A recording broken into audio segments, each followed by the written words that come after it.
Welcome back to Peston on Sunday. I'm delighted to be joined by the WikiLeaks founder, Julian Assange, who's speaking to us live from the Ecuadorian embassy, where he's been for the last 4 years after being granted political asylum. Thank you so much for joining us, Mr. Assange. When you were last on the programme, you talked to us about how you were about to publish some very damaging emails for Hillary Clinton.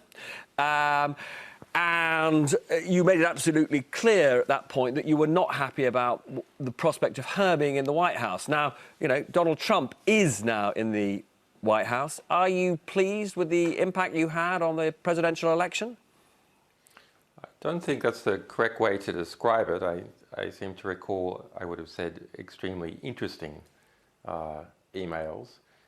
And I don't think I made a position anyway in relation to Clinton. We certainly have suffered, like many journalists and sources under the government of Barack Obama and Hillary Clinton, which let us not forget, engage in an epidemic against journalists and sources, prosecuting 3 times as many, or criminally investigating 3 times as many journalists and sources as all previous presidencies combined. Now, it'll be very interesting to see whether that precedent is taken by Donald Trump and used in his administration. It might well be. Well, at the moment, he's being very hostile to journalists. Do you think he will be a better president than if he's hostile to their accuracy, if he's hostile to their accuracy as an organisation that has, in 10 years, never got it wrong in terms of authenticating a document. If he's hostile to their accuracy, we understand. Lots of very inaccurate journalists. I would say that the partisan nature of journalism in the United States and everywhere really is really coming to the fore. So he can complain about that, that's fine. It's a very different matter to use the FBI, use the CIA, use the NSA, as in our case, to go after journalists and their sources, attempt to bring prosecutions, spy on them, etc. All the infrastructure has been set up to do that.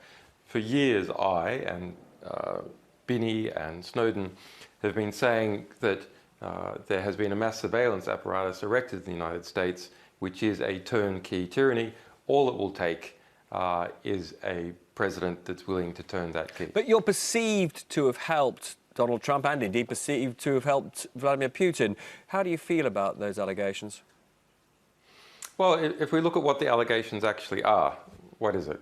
It's that WikiLeaks published the true words, at least the authentic words, of Hillary Clinton and her campaign staff, and that the American people read what she said to Goldman Sachs, for example, in her private talks, and they didn't like it. They didn't like the way that she rigged the election in the primaries against Bernie Sanders, using her cronies in the DNC, such as Debbie Wasserman Schultz, and they reacted against it. So this is just this is a matter for the American people, what they choose to like and choose to not like. It's a matter for Clinton and her campaign staff, what they chose to do and what they chose to say. If in the end the American people decided they preferred Mr. Trump to her, then that's their business. Now, the American security services have alleged that you were fed this information by Russia. You've denied this, but you also are very clear that you don't investigate the provenance of material. You obviously check its authenticity. How can you be certain that the information didn't come from Russia? Or via Russia? No, that's a bit of a misnomer. We use a variety of techniques. Sometimes in our investigation of our material, we end up understanding quite a lot about the provenance. Other times we don't need to understand that to authenticate it. Depends on how we get it, etc., etc. So there's a variety of But are you 100%? Are you 100% certain that this is not material obtained by Russia's security operation? Well, as a source protection organisation that has a perfect record in protecting sources, our sources, well, we don't want to play 20 questions with sources. We're not going to. I'm not playing 20 questions. I just want to ask you on this specific. Etc. But I just want to ask you on this very specific and material point. I'm not going to play 20 questions. Yeah. If you give me a straight, it definitely didn't come from Russia, we can leave it there. But you're not saying it definitely didn't come via Russia, are you? We have said just two things. One, we assure it is authentic, the variety of material we published across the election. We published quite a lot of different material from different places, all authentic. That has been borne out. The claims otherwise, pushed by Debbie Wasserman-Schultz, by Tim Kaine, Clinton's running mate, were false, have been proven to be false. No one alleges anymore that they're not completely authentic. They are. Secondly, that our sources are not members of a state. Not members of a government. They may not. But you're not saying that your sources themselves weren't members of a state, though, are you? But let's move. Well, we know the original source. We know the original sources. We know our sources. The original sources are, of course, Tony Podesta, Hillary Clinton, the DNC, etc. I think there is still a bit of uncertainty about how it got to you and whether Russia was involved. Well, if we look at the U.S. intelligence reports, I mean, we can look at them and what U.S. intelligence has been saying. James Clapper, up until very recently, the head of the DNI, who oversees all the U.S. intelligence agencies, said, as to WikiLeaks, we don't know when they got their material, we don't know how they got it. It was repeated essentially by Barack Obama in his last press conference that he performed. As to WikiLeaks, we don't know. Were they witting, unwitting, etc. So there's just an admission that there's a complete lack of understanding in relation to us and to our sourcing. Now, what the Russians have been doing elsewhere, and the Chinese, etc., is very normal for them to hack a wide variety of institutions in intelligence gathering, and also the United States. The United States has done so for many years, including here in Europe, including in relation to elections. Now, Mr. That's Assange, normal. Can I just ask you? Yeah. That's just because some institution gets hacked by some government, that doesn't mean that there's a pairing to what we publish. Now, can I just ask, because lots of people have been asking me to press you on this, will you now be focusing your investigation efforts on the current president? In particular, lots of people have said, why don't they get hold of his tax? Why doesn't WikiLeaks get hold of the president's tax returns? Well, why don't you get hold of the tax returns? No. I mean, we 3 times during the election we called for that. I think I might have. It wasn't on your TV show. Anyway, on TV and twice on social media, we put out calls for Donald Trump's tax return, and twice after, we've also put out calls. Of course, we're interested in that. Apart from one that looks like it might have come from his ex-wife. No journalists have been managed to get hold of those things. Okay, we're pretty good, but we're not infinitely good, and we don't have infinite capacities.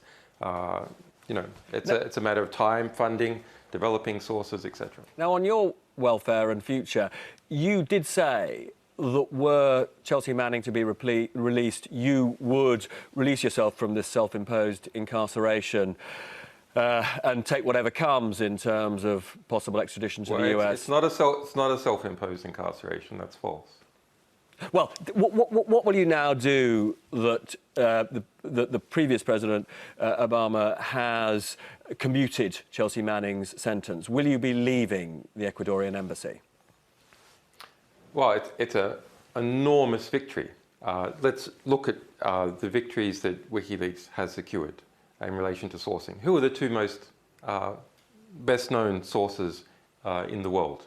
They are Chelsea Manning and they're Edward Snowden. We nearly totally secured Edward Snowden's asylum. It's very interesting to see the asylum debate in the United States because I've come to know quite a lot about asylum law. And for Chelsea Manning, quite a wide range of different groups from Amnesty and ACLU, his lawyers, but also us campaigning for many, many years. And me in September and a week before the asylum, before his clemency, doing everything possible to make sure that he would receive, that she would receive that clemency. Okay, so this is a matter of chess. Exactly. This is a matter of chess. there were opponents to that clemency within the Democratic Party. Sure. Why were they opposed? They were opposed because he's famously an alleged source of mine. Sure. Famously. And the US government is trying to get up a prosecution about us two conspiring So can together. I just check, because we are to almost give out of Manning time, because people really care about this, sorry. and they care about what happens to you. Are you saying that you're not yet ready to take the risk of leaving the embassy? We have approached the DOJ. We approached the DOJ before the election, saying, are they going to drop this case? We say it's unconstitutional, that it is unlawful, that it should not be pursued. What are they going to do? So you're going to wait and hear from them, are you, before you make up your mind? We haven't heard back from DOJ yet. The ball is in their court. If to settle the matter requires going to the United States under certain circumstances where my rights are protected, that's something we want to discuss. Okay. But the ball is in the DOJ court. Julian Assange, thank you so much for joining us. Absolutely fascinating.